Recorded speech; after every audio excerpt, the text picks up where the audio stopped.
আজকে যেহেতু মেয়ের স্কুলের প্রোগ্রাম আছে আবার ছেলেরও ফাইনাল পরীক্ষা চলছে সবকিছু মিলিয়ে আজকের দিনটা খুবই ব্যস্ততায় কাটবে।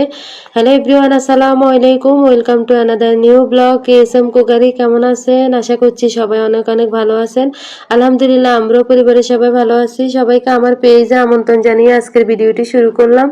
আজকে সকাল থেকে ব্লগটি শুরু করেছি যেহেতু মেয়ের স্কুলের আজকে ক্লাস পার্টির অনুষ্ঠান আছে, বিভিন্ন সাংস্কৃতিক অনুষ্ঠান হবে, তো মেয়ে সেগুলোতে অংশগ্রহণ করেছে। ছেলেরও সকাল সকাল পরীক্ষা আছে, তাই আজকে তাড়াতাড়ি রান্না বান্নার কাজ সেরে নিচ্ছি।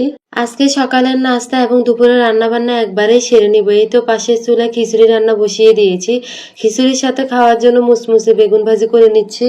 এই দিক থেকে মেয়ের স্কুলের বান্ধবীরা মেয়ের কাছে বায়না ধরেছে আন্টির কাছে শাড়ি পরবো। গত বছর তানহা শাড়ি পরাটা তাদের কাছে খুবই ভালো লেগেছে, এই জন্য আজকে তাড়াতাড়ি রান্নার পর্বটা সেরে নিচ্ছি।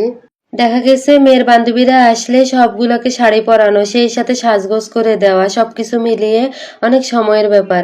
আবার মেয়ের সাথে মেয়ের স্কুলেও আমাকে যেতে হবে, যার জন্য রান্না বান্না করে রেখে গেলে নিশ্চিন্তে মেয়েকে সময় দেওয়া যাবে।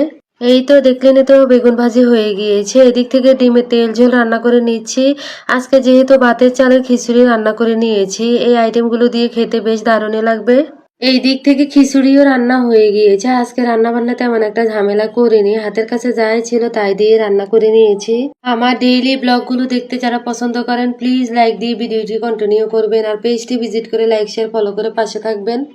এই দিক থেকে ডিমের তেল ঝোল রান্নাও হয়ে গিয়েছে। যাই হোক, সবগুলো রান্না কমপ্লিট করেছি, এখন টেবিলে দিয়ে সবাই সকালের নাস্তা করে নিব।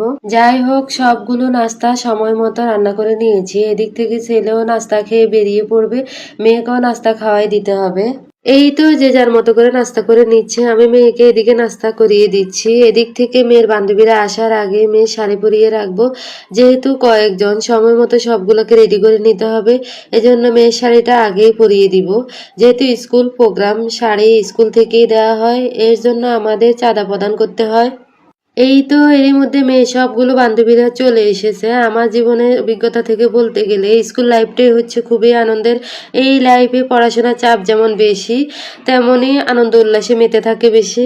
এই তো সবাই সবকিছু নিয়ে হাজির। আমি এখন একজন একজন করে সবাইকে রেডি করে নিব। সবার সাজ একই রকম হবে, চুলের স্টাইলও একই রকম হবে, শাড়ি পরার ধরনও একই রকম হবে। এই সব কিছু মাথায় রেখেই তাদের সাজটা কমপ্লিট করতে হবে। যাই হোক, এর মধ্যে সবাই সাজটা কমপ্লিট করে নিয়েছি। সবাইকে জিজ্ঞেস করলাম তোমরা কি বাসা থেকে খেয়ে এসেছো? কেউই সকালের নাস্তা করে আসেনি। অনুষ্ঠানে এখন গেলে ঠিক আস্তে আস্তে বিকেল হবে, ওখানে অনুষ্ঠানের শেষে খাওয়া দাওয়ার আয়োজন হবে। এখন যদি খেয়ে না বের হয়, ওই পর্যন্ত খালি পেটেই থাকতে হবে।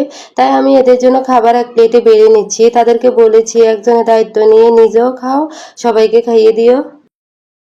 যাই হোক, তাদের অনুষ্ঠানের সময় হয়ে গিয়েছে, এখনই বাসা থেকে বের হয়ে পড়বো অনুষ্ঠানের উদ্দেশ্যে। এই হলো তাদের মেইন লুক। কেমন হয়েছে সবাই অবশ্যই কমেন্ট করে জানাবেন। এদিক থেকে তারা অনেক স্যাটিসফাইড, শাড়ি পরানো, সাজগোজ নিয়ে সবকিছু মিলিয়ে তাদের অনেক পছন্দ হয়েছে। এই নিয়ে তারা ধন্যবাদের বন্যা বসিয়ে দিয়েছে। এর মধ্যে আমিও রেডি হয়ে নিয়েছি, তাদের সাথে একসাথে বের হব।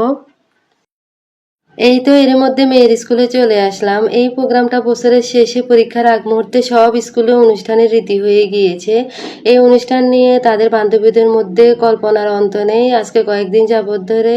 যাই হোক, আজকে সকল জল্পনা কল্পনার অবসান হতে যাচ্ছে, কিছুক্ষণের মধ্যেই অনুষ্ঠান শুরু হয়ে যাবে। আমার আজকের ব্লগটি কার কাছে কেমন লেগেছে অবশ্যই জানাবেন। আপনাদের একটি লাইক কমেন্ট কিন্তু আমাকে পরবর্তী ব্লগ দিতে আগ্রহী করে। এই তো সবাই হল রুমে ঢুকে পড়বে, ওখানে গার্জিয়ানরা এলাও না, শুধুমাত্র স্টুডেন্টরাই থাকবে। আমি এদিক থেকে বাইরে অপেক্ষা করব। এই ছিল আমার আজকের ভিডিও। নেক্সট ভিডিওতে আবারও দেখা হবে। আল্লাহ হাফেজ, আসসালামু আলাইকুম।